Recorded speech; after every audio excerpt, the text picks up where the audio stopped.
Scott Gilmore is a former Canadian diplomat who founded Building Markets, an organization whose aim it is to build markets, create jobs, and sustain peace in developing nations. He's here to tell us about his unique approach to development and how he sees it changing the world. Welcome. It's Cheryl, it's a delight to be here.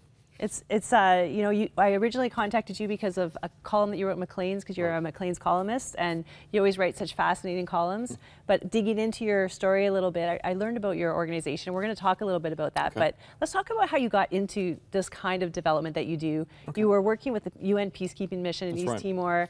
You were frustrated in seeing, you know, it was a post-war kind of rebuilding, but it wasn't really happening with the economy. Yeah. Tell me about it. Well, Timor had been occupied by the Indonesians, and after there was a referendum for independence, the Indonesians systematically destroyed the entire country. They leveled 95% of the buildings and pushed a third of the population out.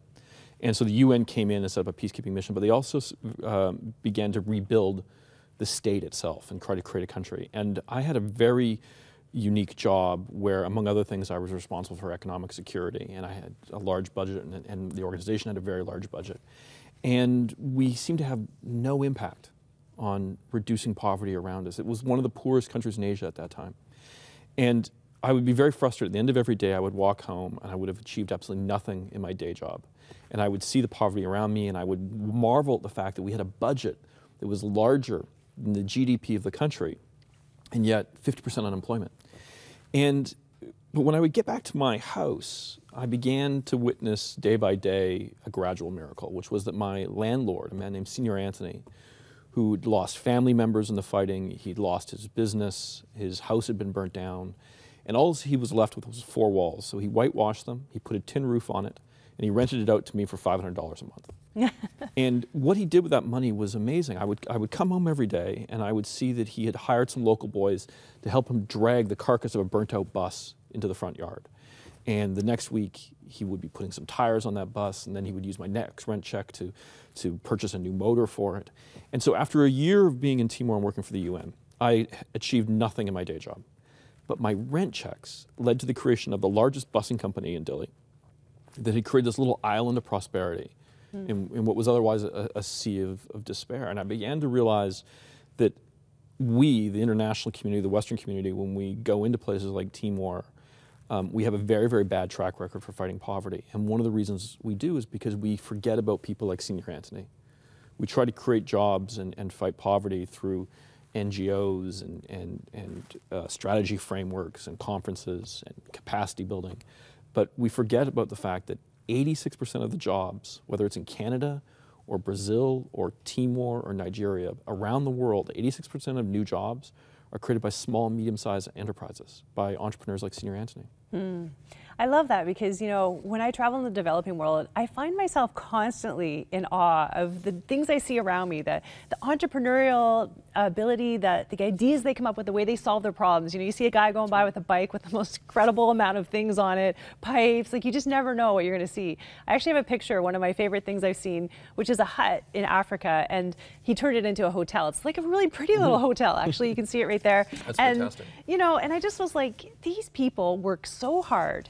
And they have so many creative ideas, and they're always coming up with something. You give them a little bit, and they come out. And you know, I think that's important for us to talk about because people think that people are poor because they're lazy and they don't want to work and they don't care and they just want to have everything handed to them. Yeah. Talk to me about that. Well, I can assure you they're not lazy. You know that picture of that hut that you've just put up? There was jerry cans sitting in the front yard of it. I noticed. The reason those jerry cans are there is probably because there's no running water, which means that, you know, right now, if you and I want a glass of water, we step over to the green room and we pour ourselves something out of the tap. If you want a glass of water in that particular hotel, somebody has to take that jerry can and probably walk several miles to the closest clean water well and bring it back. Now that's not lazy. That's actually incredibly industrious. And whether I've spent time in places like Afghanistan, Iraq, in Africa, Southeast Asia, the countries that are the worst off, that have the greatest level of conflict, that have the most turmoil, that have the most disrupted state in society, are where you find the most productive, the most energetic entrepreneurs, because they have to be. The only way you're going to survive, the only way you're going to be able to feed your children is by scraping a dollar together. And you do that by selling a couple things by the side of the road, by setting up a bicycle taxi, or turning a hut into a hotel. Yeah, I love it. And I love what you said, you know, when we talked before this interview, you said, you know, Canada didn't become the nation that it's become with the economy that it has through charity, through people, you know, feeding us and giving us things. It happened through economy and business and industriousness. That's right. Talk to me about that, because, you know, you don't hear a lot of people say that. Listen, charity is a incredible instinct. It's so valuable to our society. It's such a wonderful manifestation of one person's love for their fellow man. But it's not a miracle worker. It can only do so much. In Europe and North America, our progress from an agrarian society to industrial society, post-industrial, that didn't happen because of NGOs. It didn't happen because of aid programs. It happened because of entrepreneurs who started businesses, failed at businesses, started new businesses, expanded, had competitors that came up with a better product, and that gradual economic growth is in itself miraculous. You know, in the last 15 years, we've seen more people around the world lifted out of extreme poverty by relative or absolute measures than any time in human history. And it wasn't because of charity or the United Nations or charities like mine building markets. It was because Apple pushed its supply chain into China. It's because we had trade liberalization in Latin America. It's because we saw the emergence of a middle class in India and the growth of a resource economy in Africa. It was because of business and small entrepreneurs like your hotelier or like Senior Anthony. And that's why you started building markets. So your idea is to connect entrepreneurs in the developing world with markets, whether domestically or internationally. That's so right. Tell me a little bit about how that works. It's very, very simple. We started by saying to ourselves, well, wait a second, these UN missions have huge budgets, sometimes over $1 billion. If we could get them to just procure goods and services locally, that alone could have a dramatic effect on the local economy. So we started in Afghanistan. It worked. We then expanded it to Timor, where the idea began. We went to Haiti and Liberia and Mozambique, and shortly we're going to be in northern Syria and Burma. And our original goal, I remember we said we were going to try and redirect $5 million of procurement spending to the local economy. And now, 10 years later, it's been over $1 billion, and it's created over 70,000 jobs.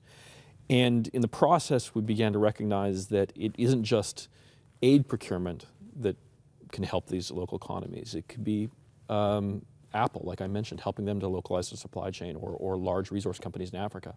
And then also helping Western investors find these businesses and invest in them. Because the growth rates in Africa right now, in countries like Burma as well, are going through the roof. And bankers on Bay Street and Wall Street, they want to find a way into those countries. And so we're trying to help them do that. I love that. You know, we work in Haiti, and I remember we helped farmers, you know, form a coalition and gave them literacy, and so they started doing business, and we taught them better techniques to grow, and they started doing so well that they had enough for their family. That's right. They had enough to sell at every local market. Yeah. And the number one thing they were saying to us is, we need you to open up new markets for us because we're making more than we can sell. Right. We want to grow now. We're ready to grow. That's right. And I think that's what you're doing is so genius, because, you know, when you just give somebody food all the time, it actually is kind of demoralizing in the end of the day, right? Like what I see in people and what they tell me when I talk to them all over the world is, we want to be able to take care of ourselves. Yeah. We want independence. I want to feed, as a dad, I want to feed my family. Yeah. I don't want somebody handing, it's humiliating to have it be handed out. So I think there's a time for aid, obviously, you know, when there's an emergency. Absolutely. But this part of development is so key. You know, we don't recognize how aid and charity can actually be counterproductive for the most part. And like I said earlier, it's a wonderful instinct to try to help your fellow man, but you can do it in such a way that it actually hurts them. So for example, in Haiti, a lot of church groups around North America immediately got together and began sending used clothes. Well, the Haitians didn't need clothes. In fact, they actually manufacture clothes themselves. And so when all of these free used clothes arrived in Haiti, well, guess what? The price of clothing fell through the floor, and local Haitian businesses went out of business. The only people that made money on that was the Western shipping companies that were, you know, flying in all of these used T-shirts that had been collected at church bake sales. Also, there were a lot of volunteers. I'm sure you saw the same thing. Whenever, during those 2-3 years immediately after the earthquake, you would go to the international airport in Miami, waiting for your flight to Port-au-Prince, and there would be all of these church groups sitting there in the waiting room, all in matching colored T-shirts, going down out of a wonderful spirit of generosity to help rebuild churches and schools and that. But in the process, the cost of them flying down there, first of all, was significant. And if they had donated that money to the local church, they could have hired local Haitian construction workers and carpenters. The economy. To stimulate the economy and create natural growth and have a much, much bigger impact than a lot of people who frankly don't know how to build a church arriving in Haiti and trying to help, but in fact, ironically, having a very negative impact. Yeah, you know, I've really, my time in development has shown me that it's not just enough to have a heart to help, which is the first step and it's so important. And right. Canadians, we're renowned for that, you know, our heart to give and help. But I think we need to be smart about it. Right. And there's nothing wrong with being educated and strategic and thinking about the best return. And I often use the story of I could decide to feed you every day for the rest of your life. And right. isn't that a great thing? Like, yay, you know, you're going to get to eat. Yeah. But what if I helped you feed yourself and then I can move on to someone else and then I can move on to someone else? And that's basically what you're doing. And how many more people can I impact with the same amount of dollars over the course of my life? That's right. It's just being strategic and smart about yeah. it. And I've just become so passionate because I see even that it does demoralize people. You know, I mean, I remember people in Haiti saying, you know, only Westerners can do things. Oh, well, why do you feel that way? Yeah. Because they never expect anything from me. They don't think I can contribute. Well, and Haiti is one of the worst examples of this, where it is a country that is dominated by Western NGOs who have taken over entire industries like the healthcare sector. And so as a result, Haitian civil servants, Haitian politicians don't matter, because it's being looked after by all these other NGOs, which are being supported.